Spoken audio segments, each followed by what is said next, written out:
जय हिंद साथियों, जय हिंद बच्चों।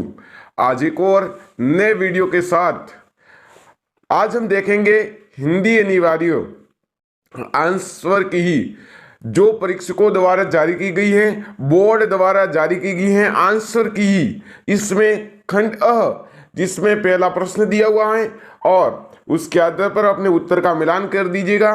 जिसमें पहले का पहला हो गया ब, दूसरे का हो गया अ, तीसरे का हो गया द। इस प्रकार आपकी यहाँ 12 प्रश्न हैं, उस प्रश्नों के उत्तर हैं वो यहाँ कंप्लीट होते हैं।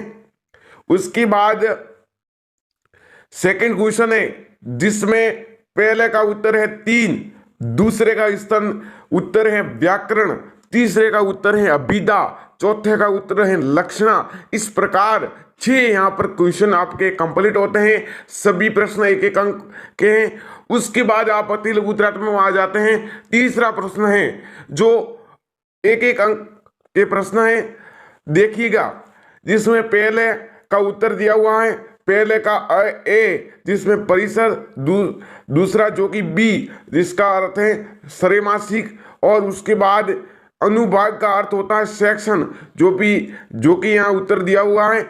उसके बाद तीसरा क्वेश्चन है उसका आंसर दिया हुआ है, प्रिंट है, टीवी है, रेडियो है, इंटरनेट है। इस प्रकार आपके यहाँ कुल प्रश्न हैं वो 11 हैं। उसके बाद यहाँ आपके एक एक अंक के जो भी प्रश्न हैं वो यहाँ पर कंप्लीट होते हैं। उसके बाद आप खंड ब में आ जाते हैं। चौथा क्वेश्चन है मुद्रित माध्यम। मुद्रित माध्यम में कौन कौन सी बातों का ध्यान रखना आवश्यक है? देखो, भाषा का ध्यान रखना आवश्यक है, व्याकरण का ध्यान रखना आवश्यक है, वर्तनी है, समय सीमा है, अनुशासन है, अशुद्धियां हैं, आम बोलचाल की भाषा का प्रयोग होना चाहिए। इस प्रकार जो भी आपने उत्तर लिखा है तो वह आपको अंक दे दिए जाएंगे पूरे पूरे। उसके बाद पांचवा था वर्तमान इंटरनेट का तीसरा दौर चल रहा है और सभी बड़े अखबार हैं, टेलीविजन हैं, ऐसे कई अस्तित्व में आए हैं, .com कंपनियां हैं वगैरह वगैरह। जो भी आपने लिखा है उसके अनुसार आपको नंबर दे दिए जाएंगे। छठा क्वेश्चन है फीचर का प्रश्न था, बिल्कुल सरल है। फीचर लेखन का कोई निश्चित ढांचा नहीं होता है, प्रारंभ में आकर्षक होता है, उत्सुकदायक होता है, पूरा फीचर समझना में, देखना में होता है, व्यक्ति के विविध पहलुओं को उजागर किया जाना चाहिए। इस प्रकार आपने जो उत्तर लिखा है उनके आधार पर आपको अंक मिलेंगे। फिर 7वां क्वेश्चन है इस प्रकार, 8वां, 9वां, 10वां, इस प्रकार 2-2 नंबर के जो प्रश्न थे वो यहाँ पर आपके कंप्लीट होते हैं। अब आप खंड स में देखे अपने उत्तर का मिलान करो कि कौन से उत्तर में अपने किस उत्तर में कहाँ गलती हुई है, कौन सा उत्तर गलत लिखा है या थोड़ा कम लिखा है या ज्यादा लिखने का था। उस आधार पर आप देख सकते हो। खंड स, तो खंड स 11वां है, 12वां है और 13वां प्रश्न हरिवंश राय बच्चन जी का, जो अपने हिंदी अनिवार्य के पहले चैप्टर से ही ये प्रश्न उठा लिया गया है। और आप देखिएगा बिल्कुल सरल प्रश्न था कि जन्म 1907 में हुआ, इलाहाबाद में हुआ था। कवि हरिवंश राय बच्चन का निधन 2003 में हुआ।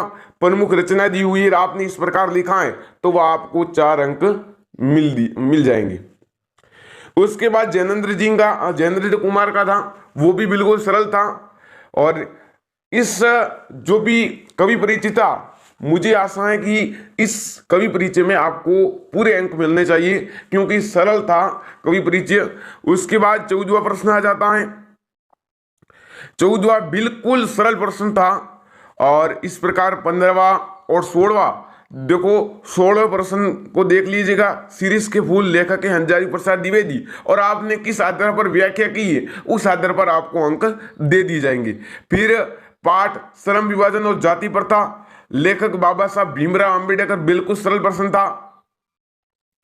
उसके बाद 17वां क्वेश्चन, जो आपने निविदा लिखा है, विज्ञप्ति लिखा है और किस प्रकार लिखा है उनके अनुरूप आपको नंबर दे दिए जाएंगे। और 18वां क्वेश्चन निबंध था। निबंध बिल्कुल सरल है और बिल्कुल सरल ही था। कोरोना है वगैरह वगैरह, जो भी निबंध आपने अच्छा लिखा होगा और उसके आधार पर आपको अंक दे दिए जाएंगे। इस आधार पर जो भी आपने उत्तर लिखा है और आप अपने उत्तर का मिलान कर दीजिएगा कि कहाँ अपने उत्तर में गलती हुई है और किस उत्तर में अपने पूरे अंक मिल रहे हैं, और अपने उत्तर का मिलान अच्छी तरीके से कर दीजिएगा।